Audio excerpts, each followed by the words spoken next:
Kagulat World. Buong Pilipinas, huminga ng sabay-sabay. Alexandra Alexeyeva, kasama ang Ukrainian veteran na si Nadia Kichenok, muling gumulat ng buong tennis world matapos pumasok sa quarterfinals ng Guangzhou Open Doubles. Isang panibagong kabanata ng comeback story ng Batang Pinay na patuloy na nagpaparamdam ng Pinoy power sa international court. Matapos ang maagang pag-exit sa singles, bumangon si Ala sa doubles event at pinakita ang kombinasyon ng grit at maturity. Kasama si Kichenok, nakadispatsa sila ng mas mataas na seeded pair sa round of 16, isang pahayag na hindi pa tapos ang laban.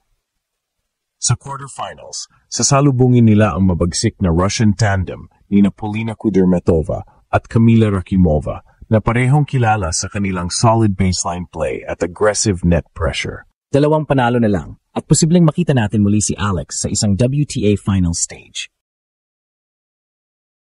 Ang laban na ito, higit pa sa karaniwang tournament. Ito ay simbolo ng resilience at redemption.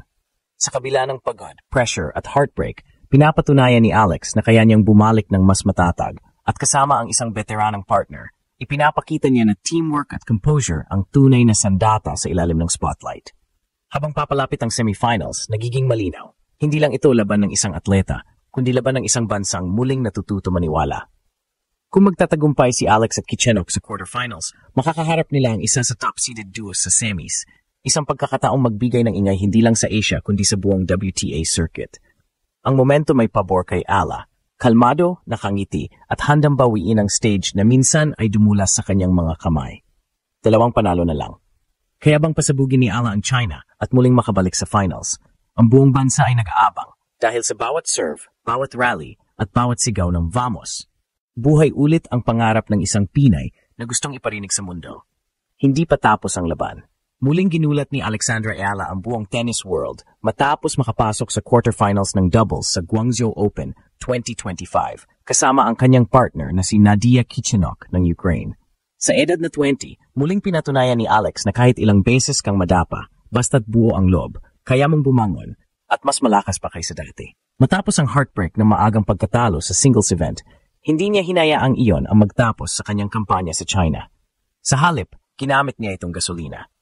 Sa doubles, ipinakita ni Ala ang mas kalmadong bersyon ng sarili, mas mahinahon, mas matalino, at mas epektibo sa tamang teaming ng bawat tira.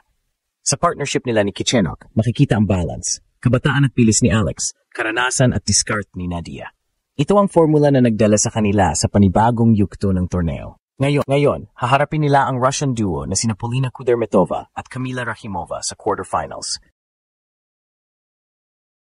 Isang mahirap na assignment laban sa mga veteranang kilala sa kanilang power baseline game at solid teamwork. Ngunit kung titingnan ang momentum, si Ala ay nasa tamang direksyon. Mula sa underdog status, unti-unti siyang nagiging sentro ng atensyon sa Guangzhou. Ang larong ito ay higit pa sa tennis. Isa itong simbolo ng resilience at rebirth. Mula sa mga taon ng paghahabol ng rango, injuries at unti-unting pag-akyat sa WTA ladder, si Alex ay unti-unti nang nagiging kumpletong atleta. Hindi na lang siya ang Filipina teen sensation, isa na siyang matured competitor na marunong humawak ng emosyon at pressure sa loob ng court. Para sa maraming Pilipino, ang tagumpay ni Ala sa doubles ay tila paghinga ng pag-asa. Matapos ang ilang buwan ng ups and downs, eto na ulit siya, dala ang bandila, lumalaban at nakangiti kahit nasa harap ng mga higanteng kalaban. Sa bawat forehand winner, bawat clutch volley at bawat sigaw ng Vamos. Ramdam ng mga kababayan ang puso ng isang batang Pinay na ayaw sumuko. Dalawang panalo na lang, finals na ulit. Pero sa totoo lang, para sa maraming nanonood, panalo na si Alex. Panalo siya dahil pinatunayan niyang hindi mo kailangang perpekto para maging inspirasyon. Panalo siya dahil kahit saan siya pumunta, dala niya ang never say die spirit ng mga Pilipino. At habang papalapit ang quarterfinals match, isang tanong ang umiikot sa isip ng lahat. Kaya bang pasabugin ni Ala ang China at muling magbalik sa final stage? Kung titignan mo ang apoy sa mga mata niya, isa lang ang sagot. Oo, handa siya. Ito na ang bagong kabanata ng kanyang paglalakbay, mula sa pagkabigo papunta sa panibagong pagsabog. At sa pagkakataong ito, buong mundo ulit ang gigising sa pangalan ni Alexandra Ala. Habang papalapit ang quarterfinal showdown sa pagitan nina Alexandra Ala, Nadia Kichenok at Polina Kudermetova, Kamila Rakimova, ramdam na ramdam ang tensyon at excitement sa paligid ng Guangzhou Open.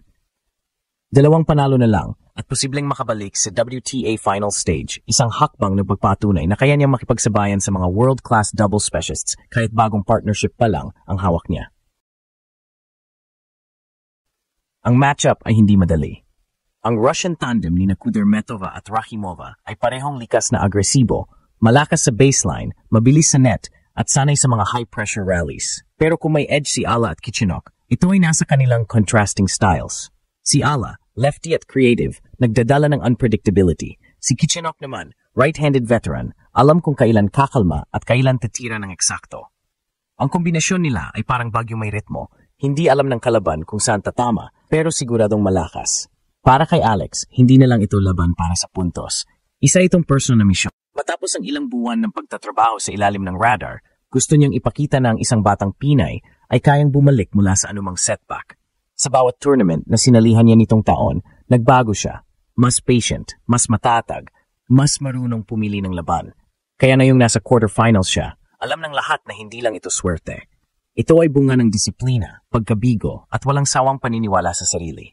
Ang maganda pa, unti-unti na rin nakukuha ni Ala ang respeto ng mga international fans. Sa social media, dumarami ang nagpo-post ng highlights ng kanyang fearless shot-making at calm demeanor sa mga crucial points. Hindi siya bumababa kahit underdog. Sa halip, nakangiti pa rin at nagtitiwala sa instinct. Yan ang klase ng karakter na gustong makita ng mga Pilipino, hindi lang sa court, kundi sa buhay mismo. Kung makalusot sila ni Kichenok sa quarterfinals, malaking hakbang iyon para sa ranking at confidence ni Alex. Maaring ito rin ang magbukas ng pinto para sa mas maraming doubles invitations sa mga WTA 500 o 1,000 events. At higit sa lahat, magiging inspirasyon ito sa mga kabataang Pinoy tennis players na nangangarap makapasok sa international stage. Sa puntong ito, hindi na lang ito tungkol sa kung sino ang mas malakas. Ito na ay tungkol sa puso. At kung puso ang labanan, walang duda, kay Alex Ala tayo pupusta. 2 panalo na lang at isang bagong kasaysayan na naman ang mabubuo. Mula sa mga batang tennis players sa Rizal Memorial hanggang sa mga OFW sa ibang bansa, isang pangalan ang bitbit nila sa puso, Alexandra Ala. Hindi lang ito quarterfinal match, ito ay laban ng determinasyon laban sa duda at laban ng isang bansa ang muling natututong maniwala.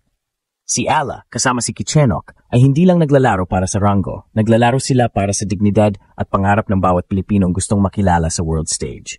Sa bawat serve ni Alex, bawat rally at bawat sigaw ng vamos, ramdam mo ang apoy ng Pinay pride. Ang bawat panalo ay hindi lang puntos sa scoreboard, ito ay mensahe na kahit maliit ang bansa natin sa mapa, malaki ang puso natin sa laban. 2 panalo na lang, finals na ulit. Pero win or lose, isa lang ang malinaw, Alexandra Ala has reunited hope.